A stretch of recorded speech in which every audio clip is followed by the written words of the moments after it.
So I would like to say a very warm welcome back to Solar and Storage Finance USA. We're actually absolutely thrilled to be hosting the event this week and looking forward to the next panel. So I promised you, members of the audience, some in-depth sessions around storage. I hope you caught our merchant session that happened previously. That was a really kind of good in-depth deck from Aurora. If you didn't catch that, that session, along with all of the others, are available recorded. You can watch them on the event platform and they're available for up to 4 weeks. So do make use of that because there's tons of great content that you can kind of view. Before I pass over to our panelists, I would just like to say a very big thank you once again to our sponsors. So we've had really kind support from Longi, Clean Energy Associates. And in fact, we have Sean Shaw joining this panel from Clean Energy Associates. We have Leclanche, STS, Trina Storage, DNV, Greenbacker, Vincent and Elkins, Aurora, Celtic Bank, Energy Toolbase, ESS Inc., Hodson Russ, and Solar Ranch Development Company. If you haven't taken the chance to look at the virtual exhibition, you can visit all of the exhibitor stands there. You can arrange meetings with the staff on those stands and sort of download various pieces of content around the work they're doing as well. So I'd like to hand over now to our chairperson for the panel, Daniel Finn Foley. I'm sure he doesn't need a huge introduction because I think he's rather well known in the industry. But Daniel, you're very welcome to the panel. Daniel is going to guide us through the next sort of 58 minutes or so. And I will be here in the background just in case you need anything. Daniel, over to you. Thank you so much, Joe, and thank you for hosting and putting together this panel. It's going to be a great discussion. We've got a great group of people. Hopefully I'm not too well known in the industry, as I'm sure it's bordering on infamous for my freewheeling panel moderation style as opposed to becoming particularly popular. But yeah, absolutely thrilled to be here. Once again, Dan Finfoley from PA Consulting. This is a topic near and dear to my heart, as identifying these storage opportunities, figuring out what the investment sort of meaning behind them is, what the value is, how to recognize that value, how to identify what is needed, where it's needed, and how that investment can go forward is really a big part of what I do day to day. Thrilled to be here and hopefully add some more context to how to identify a storage opportunity, because so often in the industry right now, it kind of goes like this. Is it a storage opportunity? Then it's a great opportunity. Let's invest in it right now. That feels to be what a lot of investors and developers and others are focusing on. But I think in this panel, we'll be able to narrow that down a little bit and figure out how we can really separate the wheat from the chaff on this opportunity. Yeah, so a lot of great panelists here today. I wanted to frame the conversation a bit, talk about sort of where we've been to provide some context into the rest of the discussion, transition then into sort of how projects are being identified today and where we actually see that moving forward as scale, complexity of value streams, value stacking, et cetera, really becomes the norm. I will encourage everybody watching now to make my job really easy by asking questions within the chat panel. If you could do that, I'll be able to throw those off to our great panelists here today. And yeah, really means that I have a pretty easy job here. That would be appreciated. So please do ask those questions. I'll try to work them into the discussion. Would love to make this as interactive as possible. So with that, I'd love to hand things off to our panelists for a quick 30-second introduction and then maybe a minute about providing some context as to where we've been. How are these sort of opportunities being identified, being valued, and sort of what has the industry built to get us to where we are today? So a bit backwards looking as we do the introduction. So I'll start on a bit of a random order here. Gigio, could you give us a quick introduction, please? Sure. Hi, everyone. I'm Gigio Sakota. I'm at 8 Minute Energy. I'm a director of energy markets. And so generally looking at, storage opportunities, both, long-term, what the value is, as well as, working with our clients and off-takers on, what the right configuration may be for them and their market needs. Just kind of looking at where industry's been, I like to bring up that at one point I managed the largest battery in the world, which was 10 megawatts. And nowadays you can kind of just laugh at it. It's almost like a customer size battery versus the time that was the biggest wholesale battery in the world. And 3 weeks later, I think somebody had a bigger one, so it really didn't last long as a record holder. And I think that's just telling how fast the industry has grown from hey, should we put some storage to Now it's almost rare that we'll develop a solar project where the off-taker is not asking about adding a battery, and whether it's a 4-hour battery, people are even looking at long duration storage or different options. So it's really been a fast expanding industry. Fantastic. Yeah, and I'd really love to dig into that question of scale, not just on the market as a whole, but individual projects where 10 megawatt used to be a really big deal. Louise, a quick introduction on your end. Oh, good day, everybody. My name is Louise Pesci. I'm a managing director in the Power Project Finance Group of MUFG. MUFG, Mitsubishi Financial Group, is one of the largest banks in the world, and we have a dominant position in the project finance market globally and here in the US. We've been the leader in power project financing for about the past 11 years, and a number of our clients are sitting on this panel.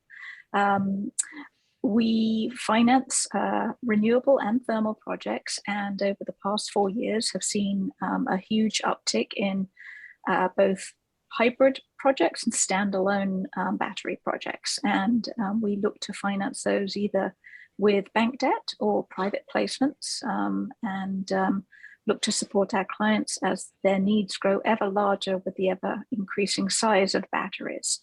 It's an interesting market, and looking forward to diving in a little bit more on some of the characteristics that we look for and some of maybe the risks and mitigants surrounding financing these projects. Yeah, I would love to get into those risks in terms of not identifying opportunities, but also identifying potential pitfalls in those opportunities as well. Sean, a quick introduction on your end, please.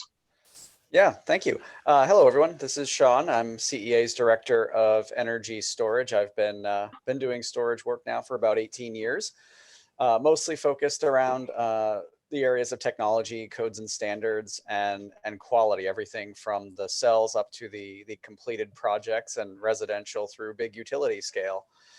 I just kind of want to pick up on what Luis was saying in that, one of the areas I think maybe a little bit different from sort of the title of the panel at first blush is my focus is often on mitigating the risks from a technology perspective in making an investment. And so you may have a great revenue stream, you may have a lot of stacked revenues, fantastic in the financial model, but what does it take to get that actually done in reality? Because right now, the trend that I would say best characterizes the market maybe is to say that the supply chain is broadening.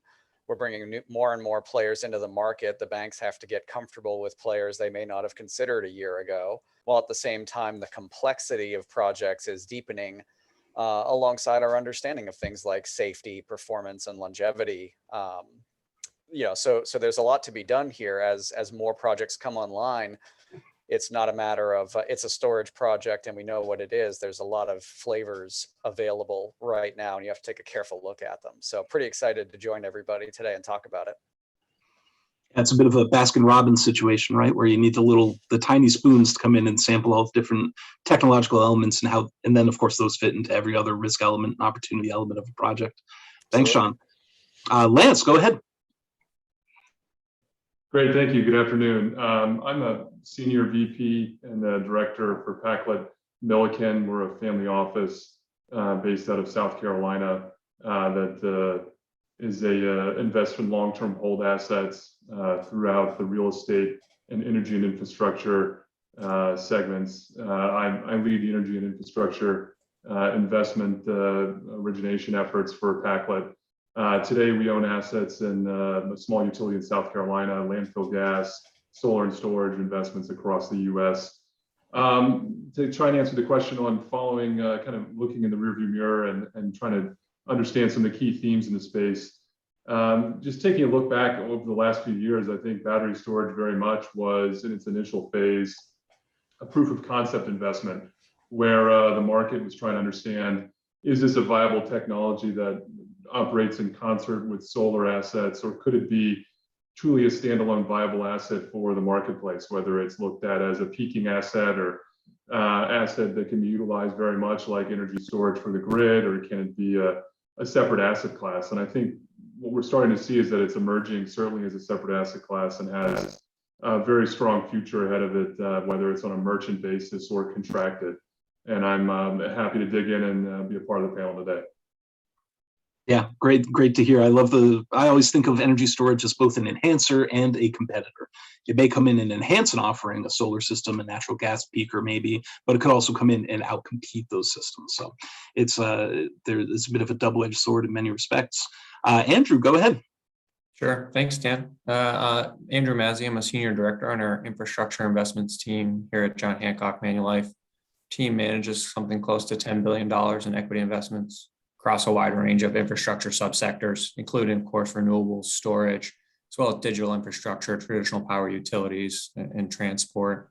Hancock's been an investor in storage for, almost, we're going back over 5 years now in standalone storage, and we continue to be pretty active in the space, looking at various different markets, both obviously in California, a big market for storage. Obviously, PJM had its time to shine there for a little bit. And now more recently in ERCOT, where we again announced an investment alongside Hunt Energy recently in a portfolio of storage projects that will be kind of in the merchant market. And so maybe picking up on some of the themes of where we've been that others on the panel have mentioned. Yeah, I think it's interesting to see how quickly the space has evolved and the velocity of investment that has poured in. Because I think at first it was very much a proof of concept. And a lot of folks were thinking of this, hey, this is just like a solar project, right? Like, okay, I have a great contract and I can go ahead and finance it and invest in that and get comfortable with it. But I think the reality is it's not a wind or solar project. It's very much a different type of asset. It's actually more akin to like a gas peaking facility in some respects. And so I think there's going to be an adjustment here, but where we were was, hey, it's very vanilla. We can underwrite an RA contract. Maybe there's some other ancillary revenue streams that are value adders here. But now I think we're starting to see that shift of, call it market saturation in some of these areas, and then a shift towards, fully merchant projects. And can, banks get comfortable with that? Can investors get comfortable with that as a long-term holder of these types of assets? And so a little bit of where we've been to where we might be now. Dan, sorry to take your thunder there, but I'll turn it back to you. No, that's fantastic. I always say energy storage is unique. And anytime anybody comes into a discussion saying, oh, energy storage is just where solar was 10 years ago, I always try to push back and say, this is a unique market with unique challenges. I believe our last panelist was able to join. Jacqueline, can you hear me okay? Hello, I can hear you. Sorry for fantastic. No problem at all. Webinar login details have replaced flight delays and traffic as the problem du jour of these conferences. So you it was the sun, it was the wind. There's always an excuse. Thank you for exactly. Yep. So what we're doing is just the quick 30-second introduction, just a quick note about sort of what you've seen in the market in the past couple of years before we start talking about where we are and where we're going. Could you do just a quick introduction? Sure. Hi, I'm Jacqueline DeRosa, and I'm the Vice President for Energy Storage Systems at Ameresco. And Ameresco provides a whole host of energy services, not just in the energy storage and solar arena. We began as an energy services company and have expanded into all different aspects of the energy arena. And I'm seeing a lot, I'm focusing and seeing a lot of changes on the distributed side as it applies to energy storage in particular. In fact, we're working on some very cool efforts having to do with multiple use applications of energy storage at the distributed level, such as in front of the meter microgrids, where you can island, at a circuit and provide services in the wholesale market, and also to a community, during, say, a public safety power shutoff, and looking at other really cool areas of energy storage in the distributed space. So thank you again for including me, and I can't wait to be part of this conversation. Fantastic. So we've got a real brain trust here. Everybody watching at home, please do ask questions into the Zoom platform. I'll try to pass those through to our panelists. We'd love to make this as interactive as possible. To start off, I think I would throw things back, GGO, to you, because you brought up a topic that I think is perfect for talking about this flow from where we've been to where we're going, which is scale. obviously the sort of 10 megawatt system being a massive system at the time. And Sean, going back, I think you mentioned 18 years working in storage, where you were probably stacking up D-cell batteries or something like that. With the scale of this market has accelerated. It's a joke, but it's not as much of a joke as you think. So Gigio, tell us a little bit about how scale is changing the way that you look at these opportunities and making it potentially more complex.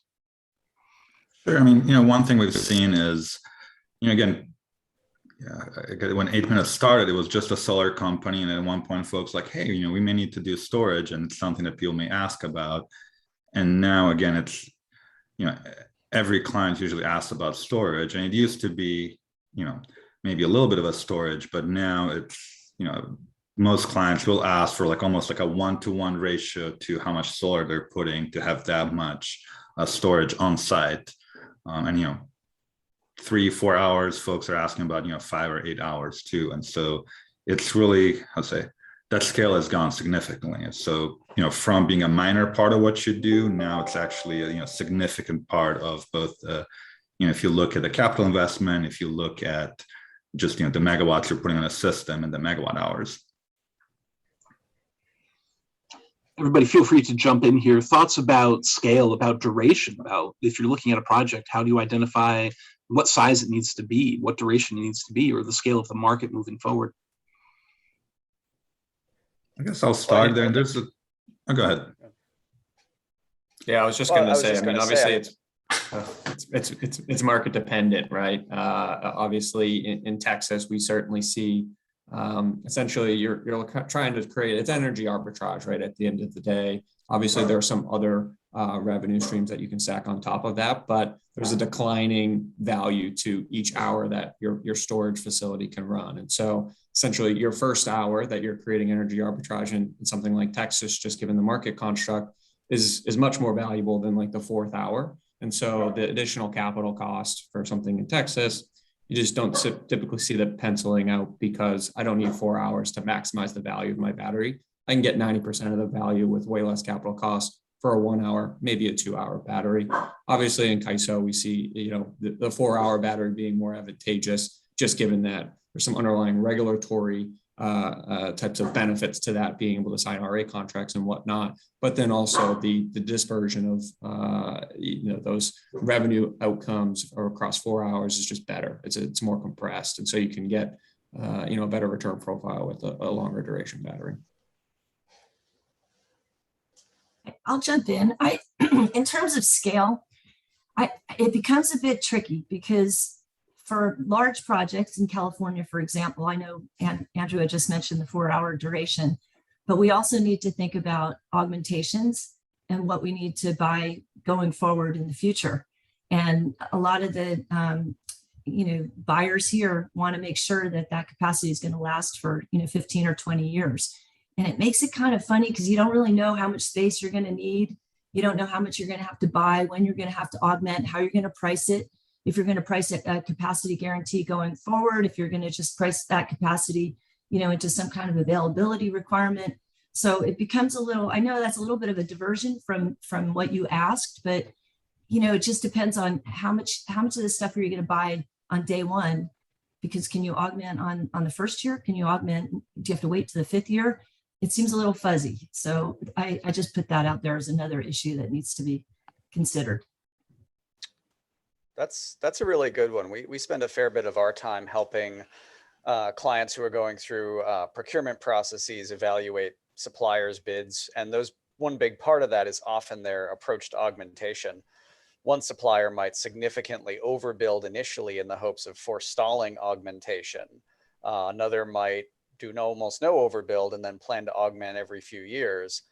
And it's not always obvious. The other sort of flavor is, do you accept sort of a fully wrapped capacity guarantee, or do you roll the dice and say, well, batteries might be cheaper in 5 years. I can come back and buy more capacity when I need it, and maybe I'll get a better price because of the advancement of technology. So you have to look at it very much case by case and supplier by supplier. When you're doing that. And the technology options are also interesting. You might have the ability to oversize enclosures and add racks later, but that may be less convenient and not a great use of space compared to adding modular solutions to the site that might have, might be easier to drop in place. And so there's a lot to figure out there for sure, I would say. I think it's interesting, Sean. I mean, what we're hearing from most people is that there is no standardization here, either from a technology perspective or a markets perspective. The US markets are so divergent in terms of their needs for battery storage. And then the technology itself, I mean, we're talking about Li-ion here. And the question is it just a transitionary battery? What about all of the other technologies that might come into play with, sodium ion, zinc, flow? It's an exciting time because it is transitionary, but it also adds a risk element and a planning element. Yeah, to me, that begs the question of, how do you invest in a space or in an asset that's so fluid, right? And that has kind of this, potential obsolescence of one underlying technology. You have potential regulatory risk, or call it, market framework design risk around it, right? And so that's something I'm interested in. I don't know, not to take your thunder here again, Dan, but like with Lance or others that kind of invest in this space, because it's something we grapple with as an investor in the space of how do I protect my capital in something that could not be there 6 years from now, like, right? And or if it is, it changes, and so that's something we've certainly been working through in our shop. Yeah, great question. I think from my experience, it really is developer, technology manufacturer, and project specific. So it's really working with someone that has that experience, that found the right project, that has the right design, and from Packlet's perspective, the right kind of revenue story, whether there's an offtake structure, capacity payment. We have yet to do or invest in merchant batteries, although I did listen to the prior panel, which was pretty informative from a market arbitrage and overall ancillary service perspective. But it really is, a discrete project level set of diligence, which to get to that level, it's really relationship based. With a developer or project owner that you've worked with in the past, and feel good about some of the key assumptions they're making. But I think all the points raised herein kind of highlight that it still is a bit market in transition or technology in transition. I do think lithium ion's here to stay, certainly for the near term. But unlike solar or wind, where it seems like key assumptions are fixed now, solar asset life of 35 years, seems to be where the market's coalescing. I haven't yet seen, some of those same assumptions, asset life, cycling, degradation, etc., on battery storage yet to have a set of assumptions that the market kind of underwrites. It seems like even today, it's a bit project specific there as well. But would love any perspective of some of the panelists here if you have a view on whether that's changing or we need to have more development in the space for that to become a theme. Fantastic. I'd love to continue this thread. Sorry, go ahead. I was going to say, I think the theme is that it's very project specific, unfortunately, because it's, a solar module, if you know where you're putting it and what direction you're pointing it, I'm being a little fast and loose here, you know what it's going to do. With a storage asset, your use case can change at the flip of a regulation or the flip of a market, very quickly, and that drives its physical performance heavily. A one cycle per day use case generates a much different degradation and performance profile than a frequency response oriented use case. And the prevalence of some of the sort of revenue put arrangements or tolling arrangements that allow off-takers a great deal of flexibility in the specific operations of the system, that's not always an easy thing to predict. You try to put guardrails around it, and you certainly keep it operating within the manufacturer warranties, but that's still a pretty broad bit of latitude you can operate within. So it makes it very hard to have broad acceptable assumptions for anything like degradation or round trip efficiency or things like this, because it can change with those variable use cases. Yeah. So go ahead, please. Yeah, I was just going to say, I mean, Lance hit on a point, and then so did Sean. But in terms of, for us, it's really aligning with the operating partners or developers who have the expertise, to operate these assets where locationally where they should be, and then those interactions between, your warranty provider, your market, touch points, things of that nature. That ultimately it's a big balancing act, and it's not just, like you said, turn the panel, face the sun, and go. And so the two guys in a truck type mentality that you can sometimes have with solar, you really can't do here. And that's kind of what we've learned, is you need to find the people that know what they're doing. And it's almost imperative here, and it's not as easily interchangeable as it may be for some other asset classes within infrastructure, within power gen. Mm-hmm. Dan, sorry. I would just comment. Should I stop? No, go ahead, Jacqueline, then we'll fire right over to Gigi. Oh, thank you. I would just comment, though, that, in California, right, these procurements have been going on since 2014. So some of these issues, while they are very project specific, the contracts, by the IOUs, maybe not, not everybody here, but they are, pretty consistent, and they have, mechanisms. So if you are going to cycle more than your 360 cycles per year, they have what's called a variable asset replacement charge, so that you can, price what those additional costs would be to augment more frequently for more cycles. So there are some, standardized approaches. I don't know if they actually have ever implemented, a VARC in a contract, but the price is in there, and so one has to agree to it. So there are some things that have happened to streamline and standardize some of these issues contractually. Yeah, one thing I was going to connect is, my understanding of the industry so far is that, from the project finance side, folks are a lot more comfortable if you have contracted revenues, right? If you have a, off-taker, it's a tolling agreement, you can put in a model, and for the next 10, 15, 20 years, exactly what that battery is going to generate from a kind of revenue side. Versus merchant, we can run projections, but ultimately, there's no crystal ball. And so, you're going to have faith in some of these assumptions. And, maybe you apply a haircut, but again, it's, we can argue all day what the right forecast is. Interesting thing, though, is if you kind of hand over the keys to somebody as a tolling agreement, you have no idea how they're going to operate that asset. Now, yes, can put, and I've actually, some of the contracts operated when I was on the utility side had these FARC charges of different things, so that, as you're, based in a state of charge or cycling, so that the, seller could capture some of those costs.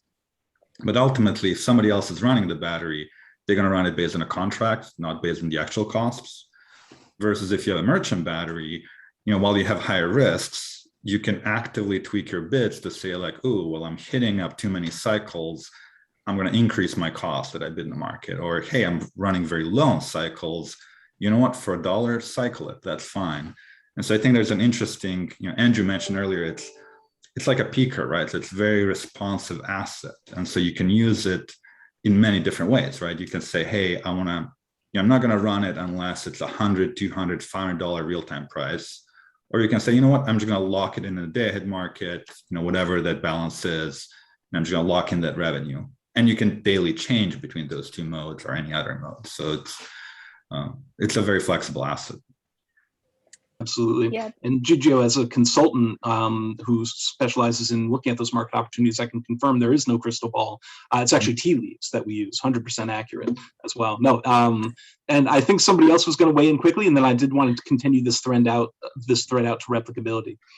Was that Louise? I was going to comment on your tea leaves, because lenders rely on those quite significantly when we're putting together our financing. That's the push-pull here of kind of the thrust of what we're talking about. It's lenders like revenue certainty, and so contractual revenue is great. However, from the sponsor standpoint, that obviously may not be the best return for them on an equity perspective. So having that flexibility to offer a full suite of products, the ancillary type revenues, frequency regulation, spinning reserves, fault support, etc., and being able to take advantage of, pricing and needs from the off-taker or the market is great, but it doesn't give us as lenders much certainty. And so the idea of total merchant battery or hybrid projects, I think, is still a question mark. Could you do it on the short term? Yes, because your tea leaves are a little bit more accurate, but potentially in the 1 to 5 year range than beyond that. So it is going to be challenging to do large scale merchant battery financings. Absolutely. I think that's a great point. Just one point there is that it does seem like even though merchant batteries overall are emerging more as an asset class that maybe have a deeper market than I think people thought 2-3 years ago, especially in light of what went on in ERCOT during the winter storm, some of the things going on in CalISO, maybe where parts of the Northeast shakes out when you get a lot more solar penetration. But that's a great point by Louise, which is that today it does feel like still to invest in a merchant battery likely is a majority, if not all, equitized, from a principal perspective. So that's obviously a point to note there. So likely has to hit a higher cost of capital, higher return outside of something with a more contracted set of cash flows or a capacity payment.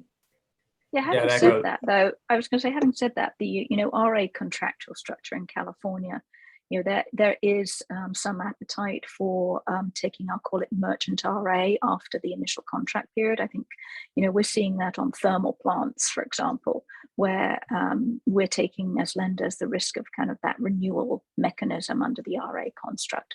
And so that I think could be added in, but obviously RA is specific to the California market. Andrew, go ahead.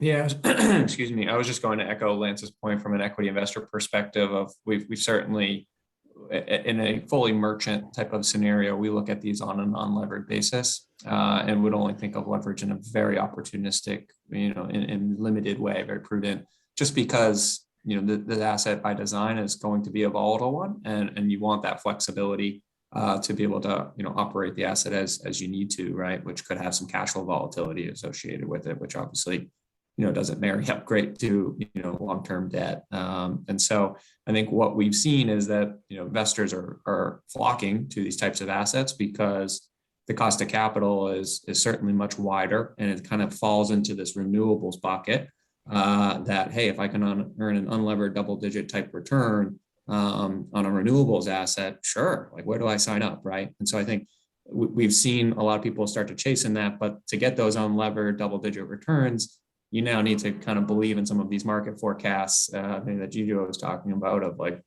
various different revenue streams and start stacking them all up. What's your useful life assumption to get there? And I think that's where it's starting to get interesting as now we're seeing this become more, I'll call it a mainstream. I think some of that first mover advantage is kind of gone away a little bit. And we expect at least some compression in value in some of these revenue streams as markets become more saturated, more investors get in it. Doesn't mean it's not attractive and that there's going to be a ton more investment. It's just that the dynamic is starting to shift. So let me push the pan a little bit to start looking forwards when it comes to this idea. We started with scale and we moved towards the sort of risk and replicability portion of this, which I love. How are we going to get more comfortable with investing in these assets, whether it's contracted merchant, whether it's a lithium ion battery or new technology, whether it's in Texas or in Massachusetts? Is there going to be some sort of scale that results in replicability that builds confidence? Or is this a market where you're really going to have to feel comfortable taking these projects one at a time for the foreseeable future? What do we think? I'm happy to start with that one. Great point. I think your point on we're going to need to see more of an operating track record and success or losses play out. I think that's kind of more penetration and the use case of the battery storage that's on the ground, whether it's for the grid via some sort of capacity contract arrangement or hedge offtake, or it's on a merchant basis and the grid can see some of the attributes and characteristics of the battery. I think that's what we need to see, because I think we'll see two things happen at that point. One, you'll have the market start to coalesce on key assumptions: operating performance, degradation, asset life, overall costs, O&M, et cetera.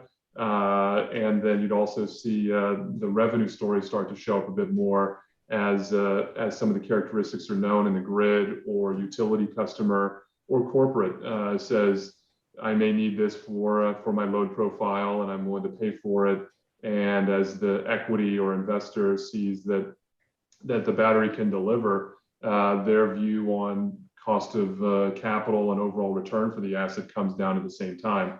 So I think that'll only happen a bit with some of these batteries being installed, deployed, and working well for the customer, off-taker, grid, and investor.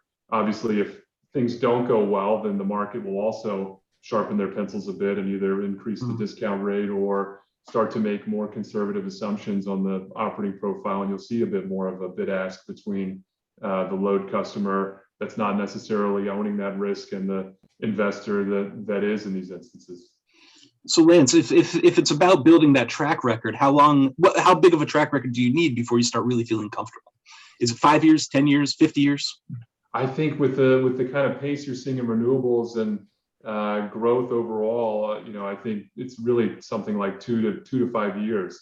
And I think if we had events like the Orcod storm where the case studies coming out of that were, what really benefited the grid or benefited the customer or helped offset what could have been a very difficult loss if plants weren't performing, was a battery installed on site or behind the meter or procured in advance of these events by the customer and the investor came in and invested capital. I think those kind of case studies coming out of these events will be nothing but helpful for the industry overall. I just think the overall growth and the fact that you look broadly at the power and utility space, renewables is really the only area that's growing. You have a lot of retirements on the come from nuclear, from coal, large scale gas, maybe not faring as favorably as people had thought. So a real transition in the grid, and I think the growth is certainly focused in this area. So I think to me it's 2 to 5 years,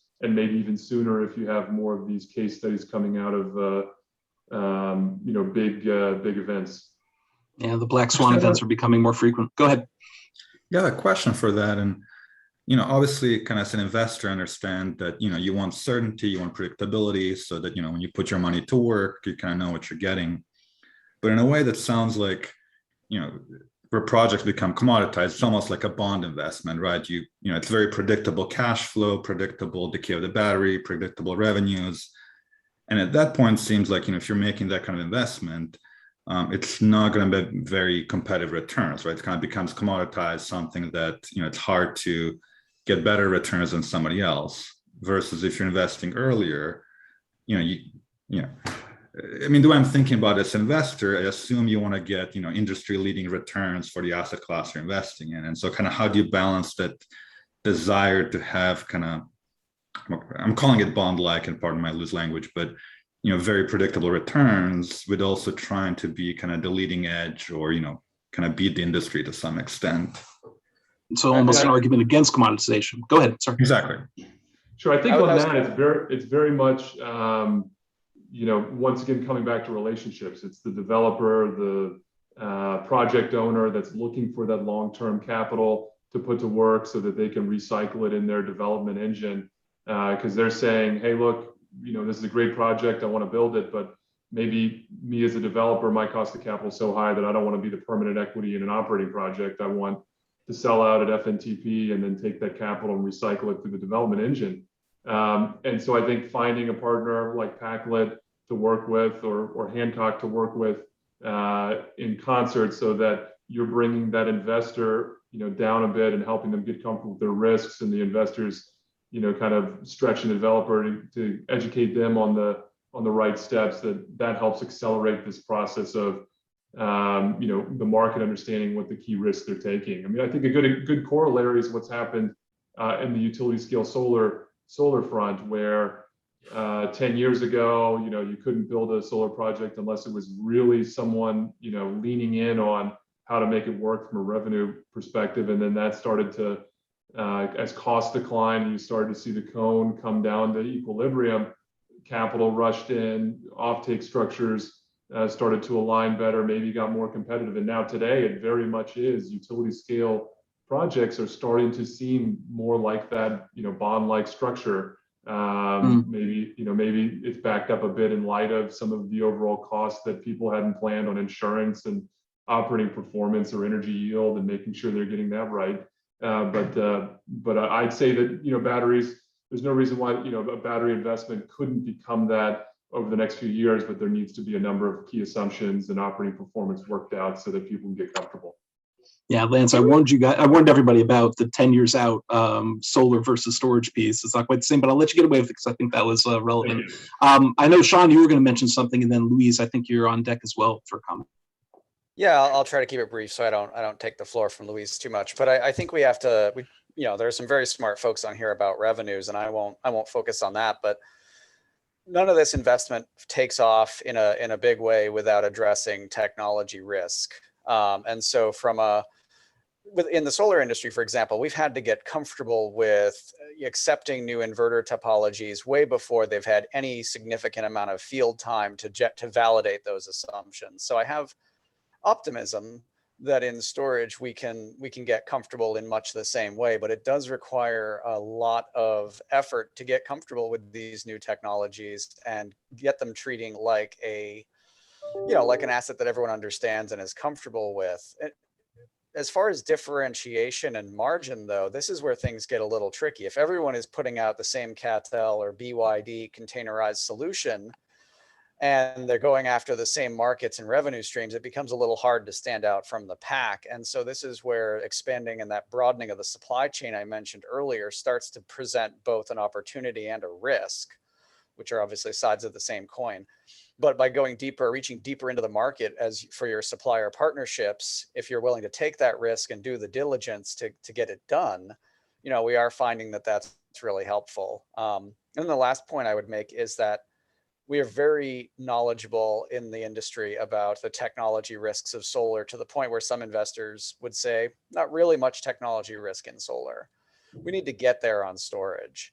We've done about 4 gigawatt hours of quality assurance work on energy storage equipment, mostly in China, but also in South Korea. And we find a pretty wide range of things there. We do a factory audit. We find an average of about 12 different issues in that factory audit. I don't think that same is true when we do one for solar. So there's a lot to be done there in terms of building that investor confidence in the storage technologies before we can tap into some of those revenue streams and before we can pull some margin out of a more diverse supply chain. And that technology question ties into the revenue portion as well, because if you have degradation, if you have unexpected outages, obviously that takes the revenue piece and gives it a nice little haircut. Yeah. Yep. Louise, I think you were going to weigh in a moment ago. Sorry if the conversation's moved past. There's a lot of things to talk about. Go ahead. No, I was actually going to talk about the technology side, and Sean gave me a couple of good points to build on. And that is that, if you're looking for financing, revolutionary technology is not going to be available for non-recourse financing. Evolutionary, different. Over the past 20 years, as a lender in the space, we have become very familiar with the advancements in both thermal technology, solar, and wind. We've seen, just look at the size of wind turbines and how those have expanded. I mean, we just closed the Vineyard Wind deal about 10 days ago, 13 megawatt turbines. That is evolutionary, not revolutionary. It's the next stage of the turbine technology. Same thing with panels. We now bifacial, different turbine blades on thermal. So for storage, I think the question is what is next? Is a new technology revolutionary? What do we need to see to make it proven, as we like to say? And so that is going to factor in very much to the growth of the industry. And also the other element that was mentioned very briefly was kind of procurement. Are we going to actually see bottlenecks over the next couple of years in actually procuring the batteries to be able to build out your projects? Because there are so few suppliers. And those tier one suppliers that lenders want to back because they can stand behind the warranties, are they going to be able to supply all of the needs globally for these large scale projects? So I throw that open for conversation. Yeah, Jacqueline, I'm curious if you have any thoughts on that. Well, on the last piece, I do think that we will move past just the tier one suppliers because, you know, at Ameresco, we look at the other suppliers as well. So I think it's just like any other industry, it will happen. And I think that there's just the demand will increase and the supply will increase and the quality will increase. So that's my perspective on that. And I guess on the other topic, in terms of, you know, I guess I think things are becoming more standardized than what we give it credit for. So Ameresco is active in the, you know, with universities, hospitals, schools, municipalities, and we're seeing those traditional ESCO type performance contracting customers start soliciting for storage and solar as part of those types of contracts. So it's more of a design build and then, you know, a service agreement, an operations agreement that has performance requirements. So it's not all just PPAs anymore. I'm also seeing, you know, utilities, both investor-owned utilities and municipal utilities, looking at the same kind of construct, you know, the EPCM as opposed to going to a PPA. So I think that there's an appeal to have a single credit-worthy counterparty to be able to build that project and then be able to operate and maintain it according to very specific availability and performance requirements and commissioning and all those things that need to happen to, you know, alleviate risk to the buyer. So I just think a lot of things are happening and I'm seeing a lot of standardization. And when there is not standardization in a contract, like in the operations side, then a company like ours who has done this type of work can replicate it for another customer. So I see a lot of hope in both areas, in contracting and in terms of new supply as well, Louise. So that does tie into a question that we have from the audience a bit when you're talking about PPA and moving beyond these PPAs. There's a question from Mohammed on strategies that you can take to attract offtake potential for your projects. So I may throw this to the developers in the audience first. What can you do that's going to actually really attract off-takers, and how does their maybe approach to identifying a project differ from, say, an investor or other entity as well? I guess I'll start with that, and you know, I'll go with the basics of, you know, understanding the market, understanding the customer, understanding the regulatory environment. And sometimes, you know, the customer come with you with one idea of what they want, but they may not have the latest information, right? And so, you know, going to what Jacqueline said about things being standardized, you know, if they ask for a 3-hour battery, we can do that, but a 3-hour battery is not 75% of the cost of a 4-hour battery. And so, you know, but they may think it is and say, okay, well, you know, when I do my math, that is the best project for me. And so it's really, you know, to the extent you have having that open conversation of, you know, what they're really looking for, but sometimes you just kind of have to guess. So like, well, what is really their need? And, you know, how can I steer them towards something that actually meets their need better? And so it's, you know, how are you going to size that PV versus battery? How are you going to size that battery? And then just kind of running through the math and scenarios, you know, looking into the tea leaves, but trying to understand how different options may actually, you know, benefit the customer.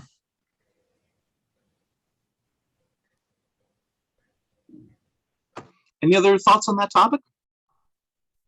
That was great, Juju. No, but I actually have a follow-up. I thought Jacqueline raised a really good point a minute ago. So if I can, yeah, if I can. You know, the contracting aspect is one that I failed to mention, but it's really an excellent point, Jacqueline. I think the you know, one of the things, there's a bifurcation in a way in what we're seeing and how in the market. There's a class of sponsors that are, you know, very keen on a heavily packaged agreement. They have an LTSA, it's set for 20 years. They know what they're getting. It's very predictable. but it's also expensive.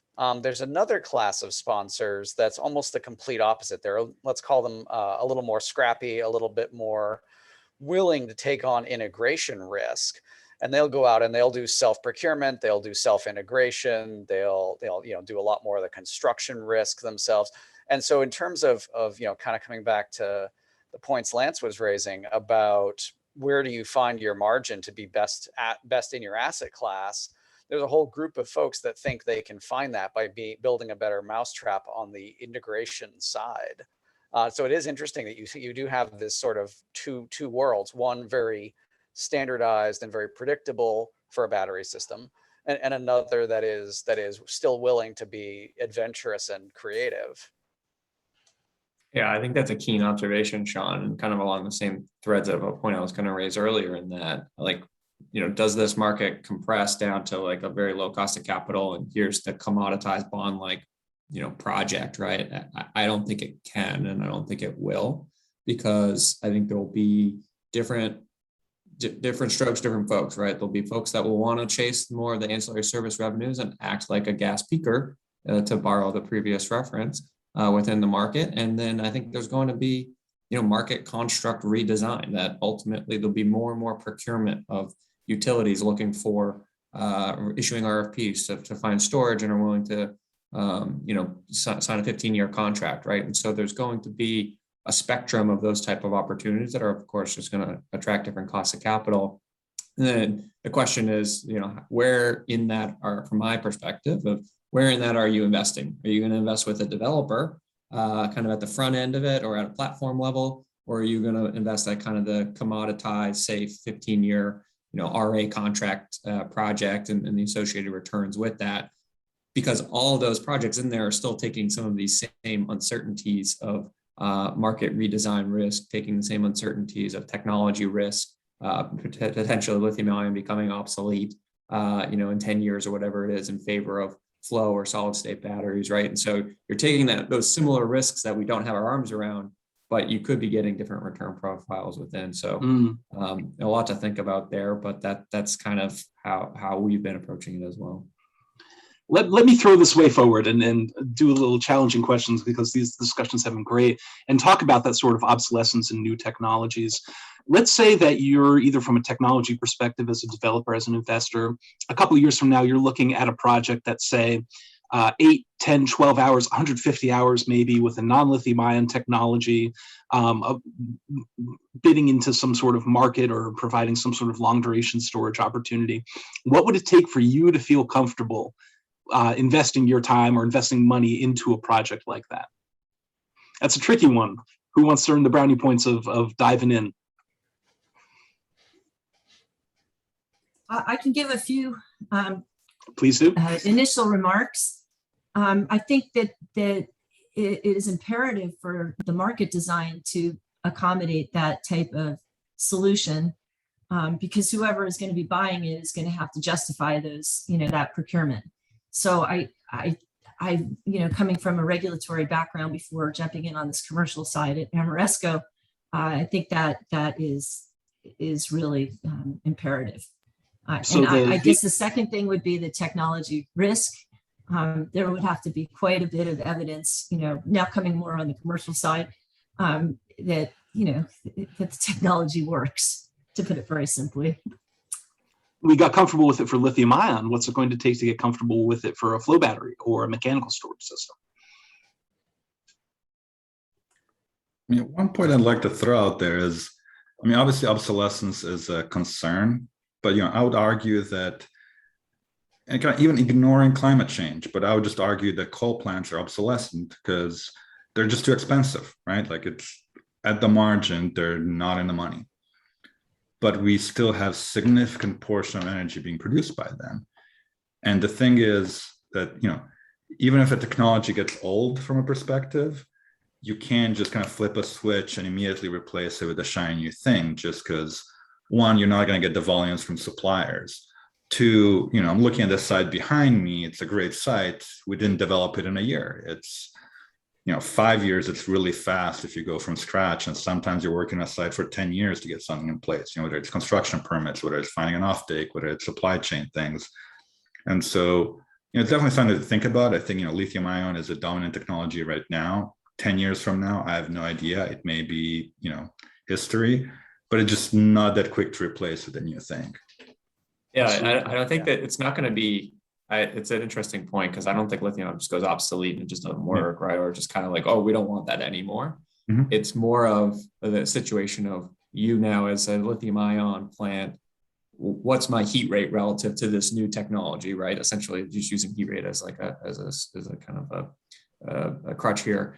Like, in other words, is the market, revenues that I can earn now as an existing lithium ion just been compressed so far that, is it marginal for me to operate, or have I just been pushed so far up the dispatch stack, relatively speaking here, that I'm just not, it's not economic for me to run, or if it is, I'm not really getting much, annual cash flow. And I think that's why we look at like, how quick is my payback period when I'm making an investment today? And is it 6 years? Is it 10 years? Is it 20 years? And that's kind of what's factoring that decision, because I don't know. Like, I really don't know would lithium ion will be around for 20 years and all these other things are just ideas, or if it'll be, 5 years. And I think that's where we're trying to just make the assessment, because it's more of that risk rather than our plant just doesn't work anymore, or it just isn't going to be around anymore type of risk.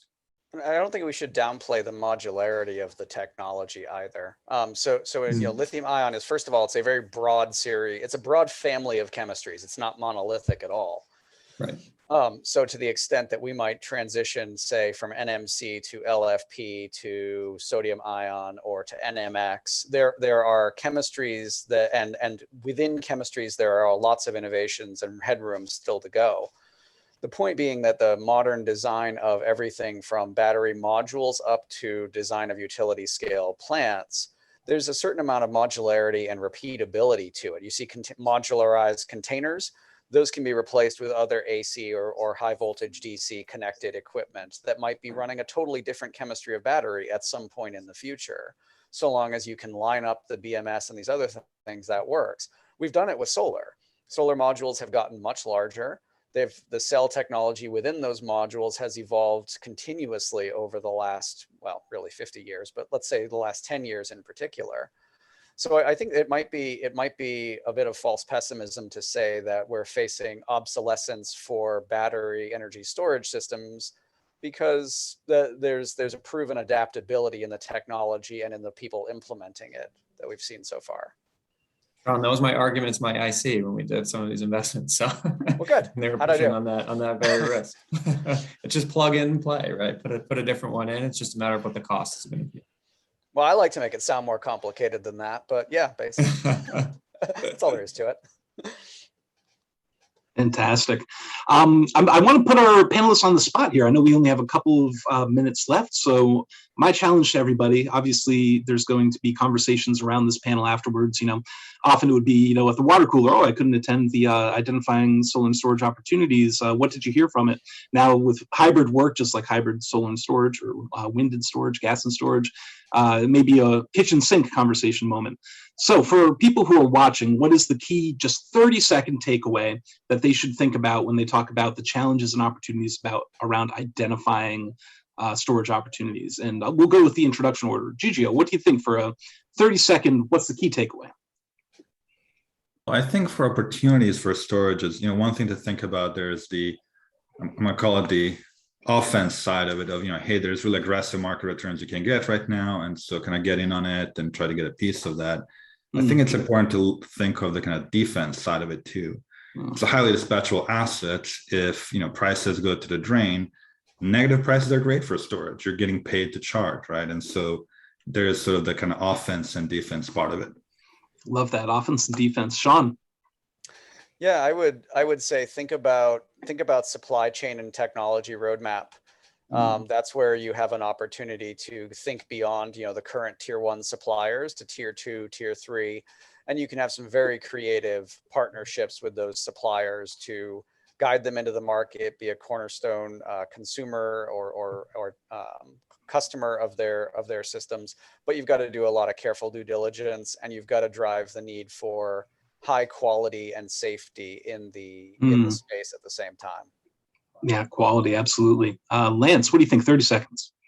Sure. So I think I go back to my opening that batteries are an asset class that feels like they're here to stay. I think originally it was co-located or had to have some sort of special purpose. I think today, whether it's merchant, contracted, standalone, with solar, with another technology, it's an asset class. It's attractive. It's only going to grow in size and applicability. I think what's important from an investor's perspective about finding the right kind of attractive projects for the investor or for the developer who wants to continue to fuel their development engine and recycle capital. The relationship and track record are the most important things to think about. Working with the investor and their successful track record of continuing to do deals with parties they've built relationships with, and the same part about the developer, developing and selling projects that have operated as expected and are designed as you anticipate, and just building upon that success. To some extent, past is prologue. Fantastic. Andrew. Yeah, sure. I mean, I think echoing some of those comments, it's an exciting space for us as well. And we're really, optimistic about the future opportunities that are going to come from it as the market evolves. There'll be additional kind of revenue constructs and offtake structures, as some may fall away and new ones will certainly come in their place, because the technology and kind of the flexibility that storage offers in whatever configuration is required to essentially enhance and to make possible the clean energy transition that is kind of underway right now. And so with that will come a bunch of opportunities, and we're going to continue to, as Lance had mentioned, try to find those relationships and alignments with key strategics, owners, operators of these assets that believe in that as well, and are best positioned to operate them and drive value going forward. Great. Louise, what do you think? What should we talk about at the kitchen sink? Wow. Well, everyone said everything that I was going to say. it can happen. It's about partnerships, flexibility, and choosing your markets wisely, because they are so varied across the US and internationally. I mean, it's not just the US. We can look to experience internationally, especially if you're looking at new technology. Look to see, if there an advancing technology elsewhere in the world that might have been utilized that you can then bring to the US. Wonderful. Jacqueline, last thoughts. Put you in a tough position going last year. For potential customers who are considering energy storage projects, that it is very doable today. It's proven that the benefits outweigh the costs, that there are contractual mechanisms that can alleviate and allocate risk. And I would say that new technologies are on the horizon. Longer duration storage is going to be viable. We have a lot of money going into that from the US government. And I think we're going to see that, become available and able to contract and build in the near future, at least by 2030. Yep, this market's only just getting started. That's what I would say. I ran over a little bit. Apologies to our host there for running a couple minutes over. I'd like to say a special thank you to our conference host and Joe for organizing and taking care of all of the administrative pieces here. Thank you so much. And thank you so much to all of our panelists. This has been a fantastic discussion. Yes, thanks everyone. Thanks to Dan for hosting such a great chat. And just to remind anyone in the audience that all of the sessions are being recorded. So if you missed any of this or any of the sessions earlier today or yesterday, then you can watch them on catch up for up to 4 weeks. Our next session starts in around about 15 minutes. It's a benchmarking presentation looking at cost behind solar and storage. Then we're going to look at long duration. So the next kind of stage of storage, I think, we've got a session looking at the withhold and release order. We finished today on a session around tax equity. So lots more to get involved with, but I'll let you go and grab a quick drink now. Thank you very much to our panelists, and we'll see you all soon. Thank you, everyone. Thank you, Joe. Thank you, Dan.